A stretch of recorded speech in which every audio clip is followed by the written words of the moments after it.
You wake up at 65, the alarm goes off, you stare at the ceiling. It's dark outside, winter. Your body doesn't want to move, but this feeling, you know it, not tiredness, obligation. Because today is not a choice. Today is a necessity. And you've been waking up to this feeling for 3 years now, since retirement was supposed to start. Let me ask you something before we go any further. How many months could you survive right now? No job, no paycheck, no one to help. Just you and whatever is sitting in your accounts. 3 months? 6, maybe 12? Most people skip this question. They change the subject. They get busy. They tell themselves they'll think about it later. Later never comes. And then 65 does. Here's a number that will reframe everything you think you know about retirement in America. 2 out of 3. 2 out of 3 Americans who reach age 65 cannot cover basic living expenses without Social Security payments. Not luxury expenses, basic ones, rent, electricity, groceries, medicine, at 65, after 40 years of working. These are not lazy people. These are not uneducated people. These are not people who never tried. These are people who believed something that turned out to be wrong. And that belief, quiet, reasonable, almost invisible, is the most expensive mistake a person can make. The belief is this: if I just earn a little more, the problem goes away. This video is about why that belief is a trap and how to get out before it's too late. Let me give you a number: $250,000. That's the median net worth of the average 65-year-old American today. Sounds okay at first, actually sounds decent, but stay with me. That $250,000 has to last 20 years of retirement. The math is straightforward. 250,000 divided by 20 years, $12,500 a year, $1,041 a month, $34 a day. Now tell me, where do you live on $34 a day? In New York? Impossible. In Chicago? Not a chance. In a mid-sized city with average rent and normal bills? Still nearly impossible. And remember, that's the median. Half of Americans reach 65 with less than $250,000. Half. This isn't a crisis that's coming. This is a crisis that's already here. Happening right now in millions of homes. To people who never saw it coming, because they were focused on earning more, not on keeping more. Now I know what some of you are thinking. I earn good money. This isn't about me. Stop right there. Because this is exactly where the trap gets dangerous. The 2025 Goldman Sachs report studied American households across every income bracket. The results were stunning. 41% of Americans earning between $300,000 and $500,000 a year live paycheck to paycheck. 40% of those earning over $500,000 say the same thing. Read that again. $500,000 a year. Paycheck to paycheck. No financial cushion, no real savings, no margin. They earn more in a single month than most Americans earn in a year. And they feel the exact same financial anxiety as someone earning a fraction of their salary. How? Here's the mechanism. When income goes up, lifestyle follows. Not dramatically, not all at once, gradually, reasonably, invisibly. The $15 lunch becomes $40 and the Honda becomes a BMW. The decent apartment becomes a house with a guest room nobody ever uses. The occasional restaurant becomes every weeknight. Each upgrade feels completely justified. You earned it. You worked for it. The math technically works, but savings stay flat. 0% of any income, no matter how large, is still zero, and zero compounds in exactly one direction. Now let's talk about the thing everyone dismisses: small purchases, daily coffee, lunch out, food delivery, streaming subscriptions, impulse buys, convenience fees. None of them feel significant. That's the entire point. They're not designed to feel significant. They're designed to feel harmless. Let me show you what harmless actually costs. Daily $6 coffee, $190 a year. DoorDash twice a week at $25 per order, $2,600 a year. 4 streaming services, $900 a year. Monthly impulse spending of $300, $3,600 as a year. Total, $9,290 a year. Now here's where it gets serious. Take that $9,290 and invest it every year for 30 years in the S&P 500 at 8% average annual returns. The result? $1,145,000, $1 million from coffee, from DoorDash, from Netflix and Hulu. That money didn't disappear into thin air. It was decided away, one small decision at a time, every single day, in choices that took less than 10 seconds each. But here's the question that changes everything. Are those decisions actually yours? Think about the last time you opened Amazon without intending to buy something. Think about the last time a notification pulled you into a purchase you hadn't planned. Think about the last time you ordered food delivery, not because you were hungry, but because you were bored, or tired, or stressed. A 2024 MIT study found that 73% of online purchase decisions are completely unplanned. 7 out of 10 purchases, without a single moment of conscious thought, because the system was built this way. Price dropped on something you viewed.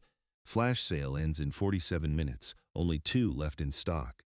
Exclusive offer, just for you. These are not information, these are triggers, engineered by teams of behavioral psychologists whose entire job is to fire your dopamine system before your rational brain can intervene. And every time a trigger fires successfully, your future gets a little smaller, invisibly, silently, in a way that never shows up on any single receipt, but shows up catastrophically at 65. This is not about willpower. That's the lie the financial industry wants you to believe, that you just need more discipline, more budgeting apps, more motivation, but consider who profits from your spending. Banks make money from your transactions, from your interest payments, from your revolving balances. Shopping platforms make money from your impulses, from your browsing history, from the algorithm that knows you better than you know yourself. Buy now, pay later, companies make money from your late fees, from the interest on balances you thought were interest-free, from the psychological trick of making $200 feel like 4 easy payments of $50. Every platform, every app, every financial product aimed at the average American consumer optimized for one outcome: moving money from your account to theirs while making you feel good about it. Here's the proof. Federal Reserve 2025 data shows total U.S. credit card debt hit $1.27 trillion, the highest balance ever recorded since tracking began in 1999. During a period of record employment and record wages, people are earning more than ever and going deeper into debt than ever. At the same time, the system is working perfectly, just not for you. Now we get to the part of this conversation that most financial videos avoid, because it's the most uncomfortable truth of all. Losing money is bad, but losing time is irreversible. Let me show you what I mean with numbers that are impossible to argue with. Person A starts investing $500 a month at age 25. They do this consistently for 40 years. At 65, they have $1,745,000. Person B waits 10 years. Same $500 a month. Same investments. Same everything. Starts at 35 instead of 25. At 65, they have $785,000. The difference between those two people is $960,000, nearly $1 million, from a 10-year delay. But here's the question nobody asks. What did person B do during those 10 years? They lived their life. They spent $500 a month on things that seemed reasonable, $6,000 a year, $60,000 over the decade. They spent $60,000 and lost $960,000. That's the real cost of waiting. Not the money you spent, the compounding you never started. Every month you delay this decision, this calculation runs. Without asking your permission, without caring about your circumstances, without waiting for a better time. Now let me show you something that will permanently change how you see money. Picture two people. Person 1 drives a leased BMW, lives in a large house in an expensive neighborhood, eats at restaurants 4 nights a week, wears designer clothes, takes luxury vacations. Person 2 drives a 10-year-old Toyota, lives in a modest house in an ordinary neighborhood, cooks at home most nights, shops at regular stores. Who is wealthier? Most people would say person 1 without hesitating. They would be wrong. The millionaire next door. One of the most comprehensive studies of American wealth ever conducted found something that upends everything we think we know. 94% of actual millionaires live in middle-class or modest neighborhoods.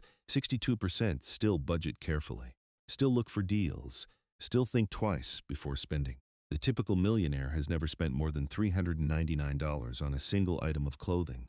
About 60% live in homes worth less than $500,000. And Warren Buffett, a man with a net worth of $130 billion, still lives in the same house he bought in Omaha, Nebraska in 1958 for $31,500. He has not upgraded, not because he can't, because he understands something that most people never learn. Appearance and wealth are not the same thing. In fact, they're often opposites. The people who look rich are frequently the ones spending everything they earn, maintaining the appearance of wealth. The people who are rich are frequently the ones nobody suspects. And the gap between those two groups, measured in dollars over a lifetime, is in the millions. Here's what nobody in finance wants to say directly. Not all financial mistakes are equal. Some mistakes are recoverable, some mistakes expire, and the expiration date is not 65. It's earlier than you think. Let me be specific. If you're 35 and your savings rate is near zero, you have time, real time. The math still works heavily in your favor. One decision made now compounds for 30 years. If you're 45 and your savings rate is near zero, you have time, but less of it. The changes need to be more aggressive. The margin for error is smaller, but recovery is absolutely still possible. If you're 55 and your savings rate is near zero, you have time. But the math has fundamentally changed. You're working with 10 years of compounding instead of 30. Most of the damage from the previous decades is permanent. Now here's the calculation that makes this real. Someone earning $300,000 a year who saves 5%, $15,000 saved annually. After 20 years at 7% average returns, $650,000. Same person, same income, same 20 years, savings rate of 30%, $90,000 saved annually. After 20 years at 7%, $4,000,000. The difference between those two outcomes is $3,350,000. $3,350,000 from the same salary, the same city, the same life. The only variable, what percentage of income they chose to keep. That money didn't vanish, it was spent, small amounts. Reasonable decisions, justifiable in isolation, every single one. I want you to picture something. Two versions of the same person, same name, same background, same salary, same city, version 1. The alarm goes off at 65, you open your eyes. It's dark outside, cold, winter. You lie there for a moment. And then you get up. Not because you want to, because you have to. You get dressed, you make coffee, you drive to work. The same drive you've been making for 40 years, and you think, just a few more years. Just a few more years and I can stop. But a few more years keeps moving forward. Because the math never changed. Because 30 years ago, the small expenses felt harmless. Because lifestyle inflation happened so gradually, you never noticed. Because the system was designed to extract, and you never learned to resist it. Version 2, the alarm goes off at 65.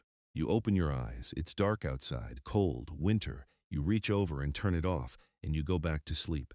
Because today is not a necessity.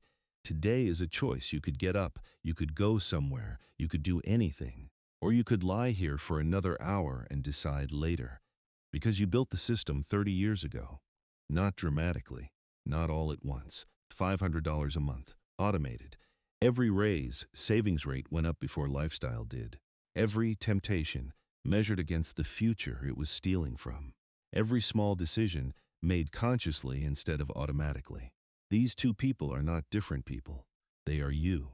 One version of you made a series of small decisions that compounded into freedom. The other version made a series of small decisions that compounded into obligation. Same salary, same intelligence, same opportunities, different outcome. By $3,000,000, the bomb doesn't announce itself. It doesn't send a warning. It doesn't give you a second chance once it goes off. It just counts down, quietly, every day, while you're busy living your life, while you're ordering coffee, while you're upgrading the car, while you're telling yourself you'll start saving next month, next raise, next year. The fuse is burning right now, and you can cut it, but only before it reaches the end. The window is open. Right now, in this moment, it is open, and every day you wait, it gets a little smaller. Until one morning, the alarm goes off, and you don't have a choice anymore.